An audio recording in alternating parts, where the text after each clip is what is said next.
So, after understanding the basics of what is green card and what is green card lottery passages overall, as I said, green card is a permanent residency status in the United States of America, and there are different ways of getting that green card or getting permanent resident status. One of the way is through family. For instance, I'm the citizen of the United States. I can sponsor, if I get married to someone who is not a citizen or is not a green card holder, I can sponsor someone to become that. So you can sponsor a spouse, a citizen can sponsor a parent, can sponsor a child. There are under the age of 21 and married, and you can sponsor someone who is above the age of 21, but there is a timeline of waiting, or what we call the preference. Then there is a green card holder can sponsor the parent, can sponsor the child, can sponsor spouse. There is a different timeline to wait on this particular area. And you, citizen, you can sponsor a sibling. I can sponsor my brother, my sister, but the timeline to wait, it can go to 8 to 10 years depending on the waiting time. So that is one way through family. There is through getting green card or permanent residence through employment, getting permanent residency through what we call asylum, become refugee. You can become a permanent resident also through lottery system. There are so many other ways one person can become a permanent resident. But this guide, as I said, is a comprehensive guide on how one person can apply green card through a lottery system, or rather we call diversity visa lottery. So the purpose of the diversity visa lottery, just like the word suggests, it is to bring the diversity in the United States of America. That's why they want people coming from the less represented countries here in America to be able to come here to have more diversity in America.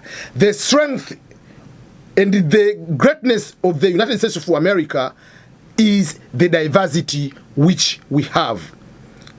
So that's why there is that part of allowing people from different countries to come here.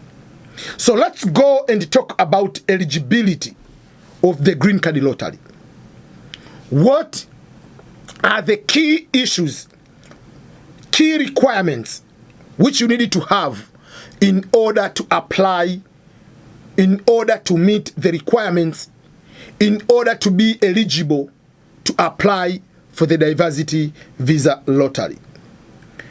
There are two major requirements. Number one is the nationality. And here, I don't want to confuse you between your citizenship and the place of birth.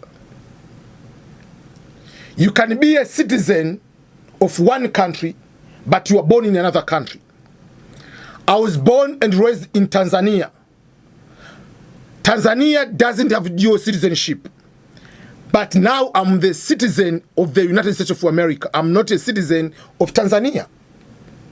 My place of birth, the country of birth is Tanzania. So assume, let's say, another country had the lottery system. Let's say like Canada has the lottery system, or whatever country has the lottery system, and they say we are looking on the country of birth. So despite for me being a United States citizen, I can apply for that opportunity because of the place of birth.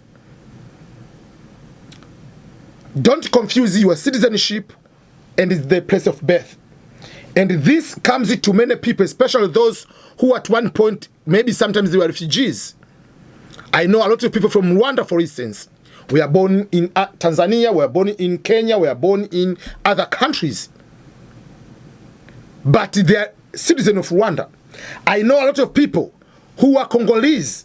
We are born in Tanzania because they are refugees, or they are born in South Africa, or they are born in Iran, or they are born in another country. So when you apply for the diversity visa lottery, they are looking on the place of birth. They are not looking on the citizenship. So if you are born, let's say, in Rwanda, but right now you are a citizen of Canada. Canada as a country is not eligible to apply for the green card lottery. Why? There are countries where they have already reached the maximum number of immigrants within the last 5 years. So if a country within the last 5 years has 50,000 immigrants, by immigrants, you have to understand me very clearly here. By immigrants, we mean people who are permanent resident, people who receive immigrant visa. There are two types of visas you need to know. There is immigrant visa and non-immigrant visa. Non-immigrant visas are the visas you come to America on temporary basis. You come to study, you come to visit, you come for medical, you come for whatever reasons, or study for 4 or 5 years that you come for study. So at one period of time, you will be expected to go back to your home country. That is non-immigrant visa, is a temporary visa. But immigrant visa are the visas where you come here from day one as a permanent of the United States of America. So you become a green card holder from the day you are given that visa. So if in the last 5 years, country A has over 50,000 people from that country with a green card, with a permanent resident. It doesn't matter whether they go to by lottery, they go to by employment, they go to by being refugees or asylum, they go to by family sponsorship, no matter whatever the way. But if they have 50,000, that country is removed from participating in the diversity visa lottery. But that is not the end. That country will be brought back at one point if that threshold is going down. So for whatever reason, maybe because of the immigration suspension or for whatever reason, there are few people who from that particular country didn't get green card or didn't become permanent resident in America, and that number goes below 50,000 in the last 5 years, that country is going to be brought back into the lottery system. So that is something you need to know. So for instance, Canada is not eligible at the moment, but it doesn't mean that you will stay there forever. So for instance, you are born in any country in Asia or in any country in Africa. Now you are a citizen of Canada.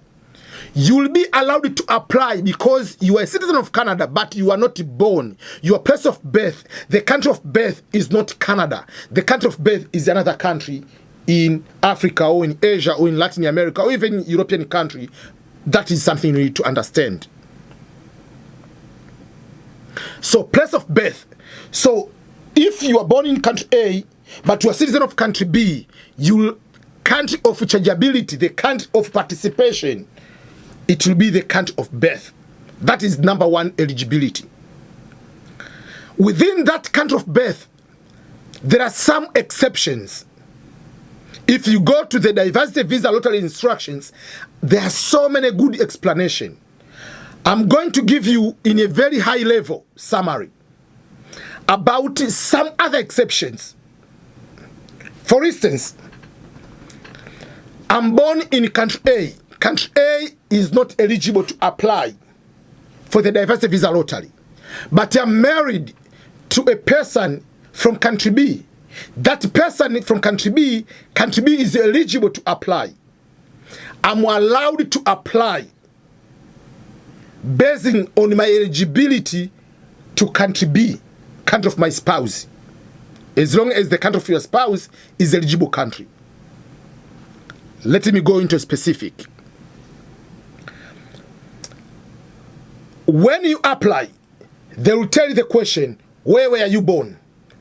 I was born in country A. Then there's a question, are you claiming your eligibility based on the country of birth? If your country of birth is A and the country of birth is eligible, automatically there is no problem. But you are born in country A, let's say Canada, but your spouse is Kenyan, you are allowed to apply. As Canadian, you are allowed to apply. The country of eligibility will not be Canada. the country of eligibility will be the country of your spouse. In this context, will be Kenya, or let's say use Tanzania. That country is eligible for you to apply. So that is another exception. There is an exception about where your parents were born. So there are so many exceptions. You have to go to read into those kind of exceptions and see if you qualify. But majority of people, the place of birth and the place of their citizenship, the country of their citizenship, most of you are the same. But there are those people with different exceptions. So I want to make sure that you understand the number one eligibility is your nationality or rather place of birth. The second eligibility is education and or work experience. You see what I'm saying? Education and or work experience. Meaning, if you meet one of the two, one of education or work experience, you are eligible to apply. Remember, this eligibility of education or work experience, you are supposed to have them on the day of application. Not you apply today and you meet eligibility 1 year later after the results are out. On the day of applying, do you meet this eligibility?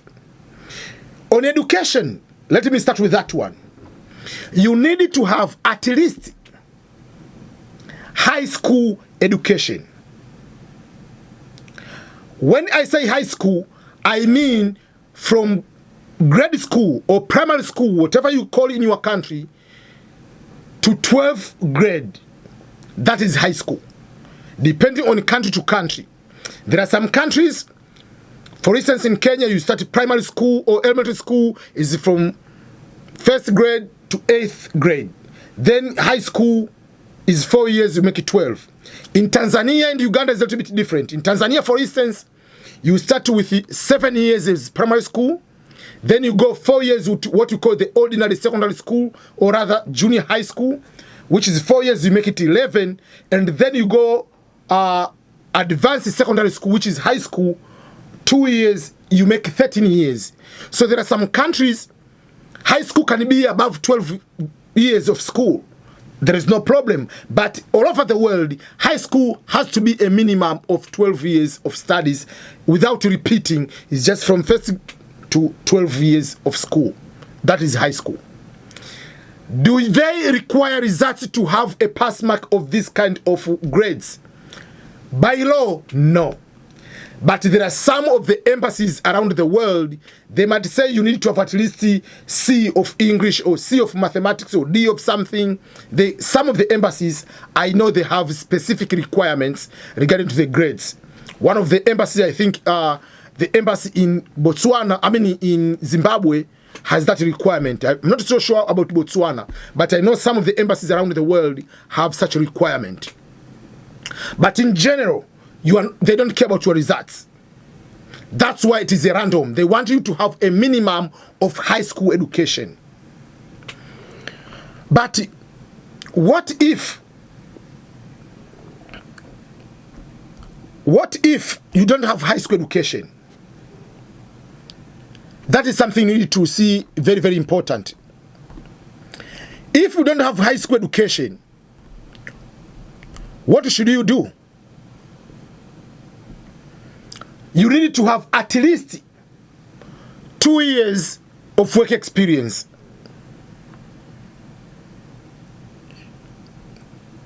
You need to have at least 2 years of work experience. 2 years of work experience, meaning it has to be qualifying work experience. Not every work experience is going to be applicable. Not everything is going to be applicable. Why everything is not going to be applicable? Because let's say you are a mechanic,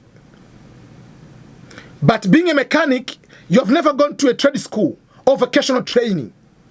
And again, despite of not going there, you are working into a workshop or into auto shop of just getting one vehicle or two vehicles in a day, a tiny one, that becomes a problem. You are a chef. You have never been to a chef school. And the way you cook outside your door, and you get maybe 5-10 customers. That doesn't make you a chef with 2 years work experience. They want to see you went maybe for vocational training, trade school. Then the level of you are working. Let's say you are a chef cooking at the 5-star hotel, for instance. That magnitude is bigger.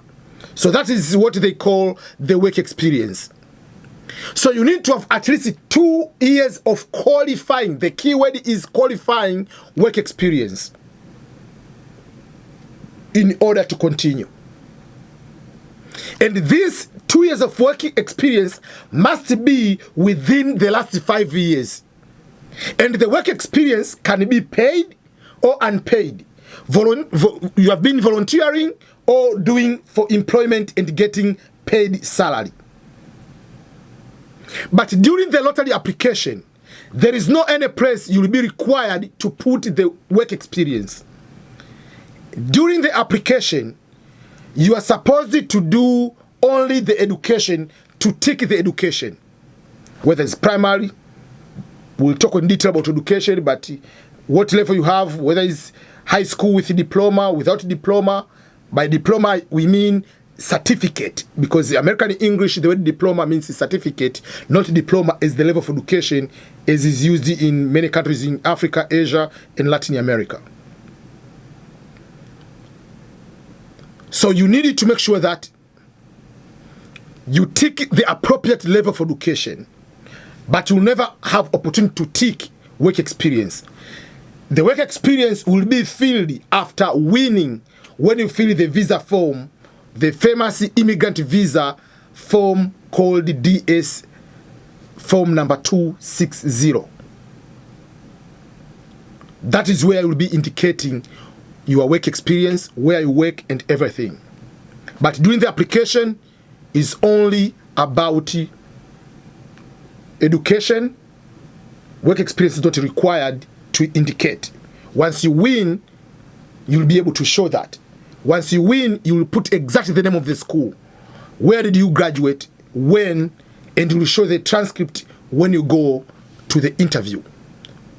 So those are main key eligibility. Is education. Whether you have PhD, whether you have primary education, it is a random selection. The higher education you have doesn't mean that you will be randomly selected. No matter how many years of experience you have, doesn't mean that you are going to be given ultimately the selection easier than another person.